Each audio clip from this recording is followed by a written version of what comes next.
Good afternoon. My name is Garth Tayler, and as Jim says, it must have been about 6 or 7 years ago I gave a talk about P cubed, and I'll be telling you more about it. P cubed as a system we have in Acme Brick to manage our quality, and I'd first like to tell you a little bit about the background of it. Then I'll go on to tell you about the P cube that we have today, which is 10 years later.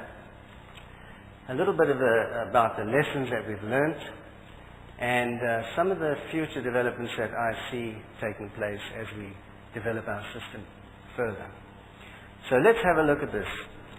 By way of background, this talk I gave was called ISO 9002 or not, and Acme P cubed approach. And what I was doing there was drawing a parallel between ISO and the P cubed approach that we have developed. And back in those days, we were looking to develop a quality system, formalize a quality system, and looking at the ISO system and trying to avoid all the pitfalls and some of the negatives about the ISO system, which we could say extensive paperwork, quite bureaucratic, sometimes very regulatory in nature, a lot of prescription going on in there, very little people involvement. Often you find ISO systems tend to be developed in isolation. Also, often unpopular amongst the ranks. So we wanted to avoid those things, and we looked long and hard at developing a system that would be more user-friendly, using electronic storage as a tool. We wanted to develop a standardized approach as much as we could. We wanted to have the ability to be innovative in the kind of way we put it together. We also wanted to depend on our key people rather than have it done in isolation.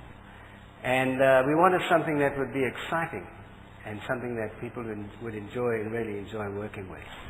So that was the vision behind the P cubed system. Successful companies find ways of capturing employee knowledge and harnessing their experience. I like to think of it as being a way of capturing the tribal knowledge of the organization. So back 46 years ago, Peter Drucker said the knowledge as an asset of an organization is its ability to apply the information to specific work performance. And that only comes from the human mind and the human hands. And that's, I think, what he said that 46 years ago is applicable today as it was then.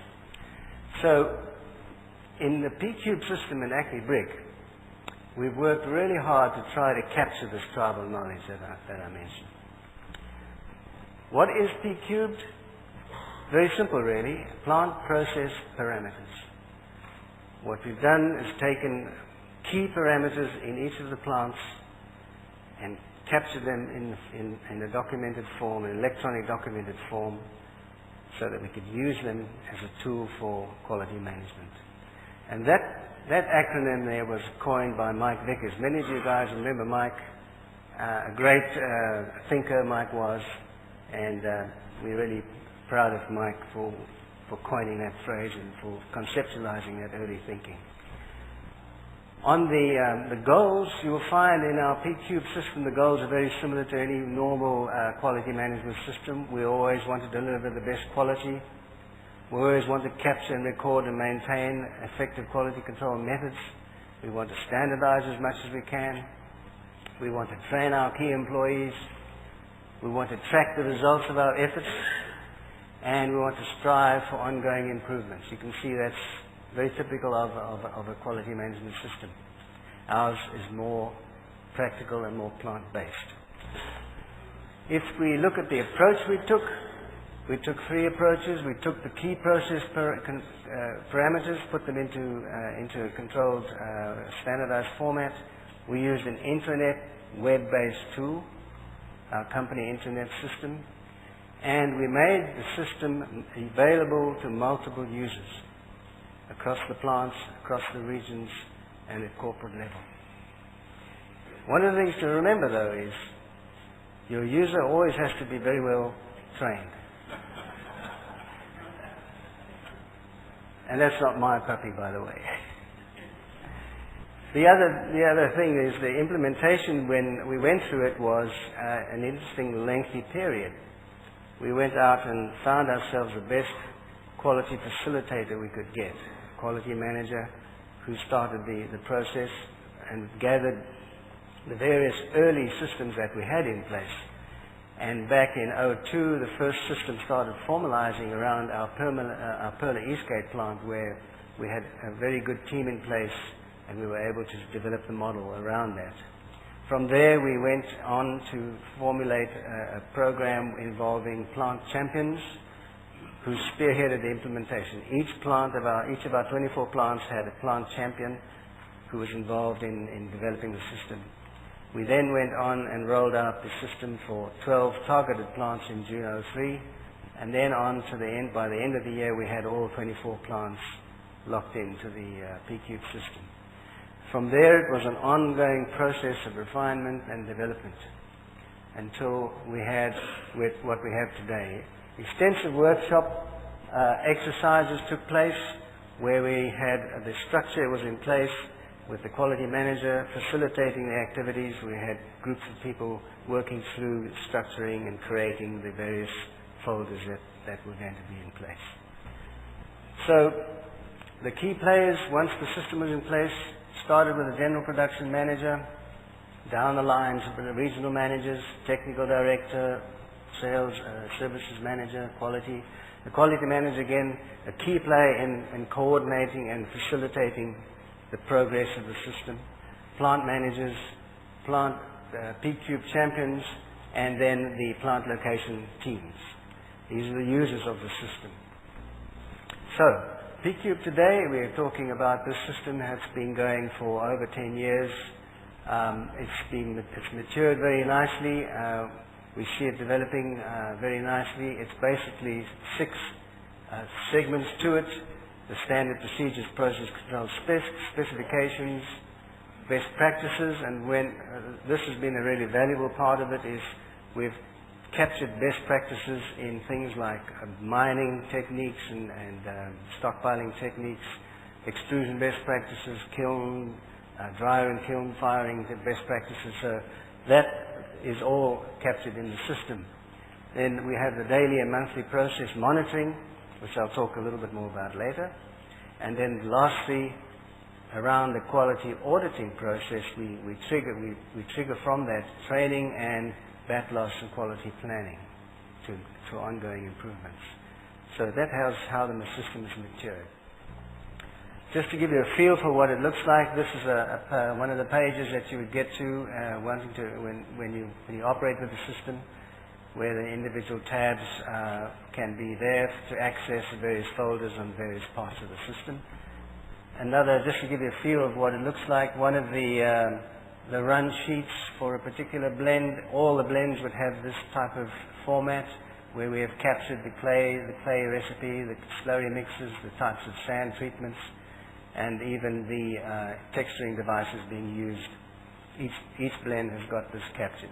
And the good thing about this is so much of the information we found was captured on folders and sheets and various pieces of paper. We now have it all captured electronically. So if we have turnover or retiring or situations like that, new people moving into these positions have got immediate access to an excellent training tool.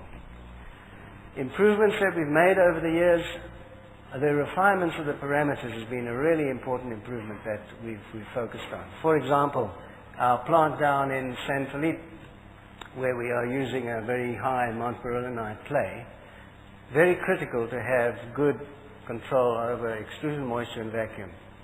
So that particular parameter has become a key parameter, and we've focused more on that area in our control of that plant than some of the other areas. Another example would be a plant out in Texas Clay, where early holding room conditions critical to their success. So that particular parameter area became more key and more focused on. Some of the refinements that we've made. The other one that we've more recently developed, driven by the general production manager, was to install a daily interactive tool And one of our supervisors down at Elgin is a master at Excel spreadsheets, and he had created a fantastic daily tracking tool which involved a daily summary after capturing the daily numbers and then an archiving process. And we, with the general production manager, got him on to the team. We developed it for the rest of the company. So we used his skills to bring out this tool to all of our plants and rolled it out. And so we have now an access tool where we can, anybody in that user list can go in and have a look at each plant, how they're doing as far as their compliance to the standards that they're going for. And the way that he's designed it is that there's a red flag trigger if he's over or below his limits. So it's a really excellent tool that we've been able to use. Operational efficiency tracking is another reporting system that we have tagged onto the system, and that's something we see developing in the future. So, key success factors to our system, of course, our employees. This P-Cube system could not have been put together without the commitment and the help of the management group on the production front and with the teamwork that we got from the individuals in the plants. And of course, the other important factor is that we've learned most decisions that are good are made in the clay pit. I don't think any brickmaker here would disagree with that. It's an important part of our business. The lessons we've learned, parameters unique to the plant need to be captured. As I mentioned, the San Felipe example or the Texas clay example, we're looking for more of that. Because you can go and do an 80-20 on a brick plant to show where that plant really needs to focus to be successful. And that's what we're wanting to do and develop more in our plants. The other one is training. We want to develop training with the closed-the-loop auditing, where we get more training for our individual operators, using the interactive tool as an excellent focusing mechanism. That combination is something that we want to develop.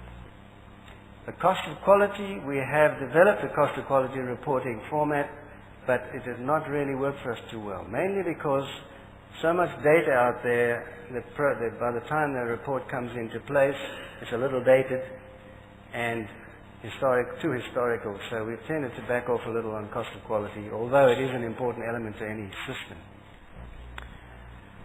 Some of the benefits seen, of course, we've been able to do this in-house and the cost has been lower. We've also been able to see it fit our culture very nicely.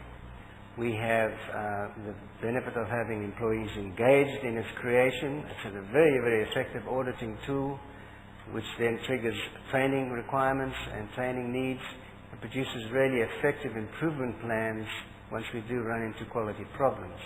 So it's a self-sustaining system which we like.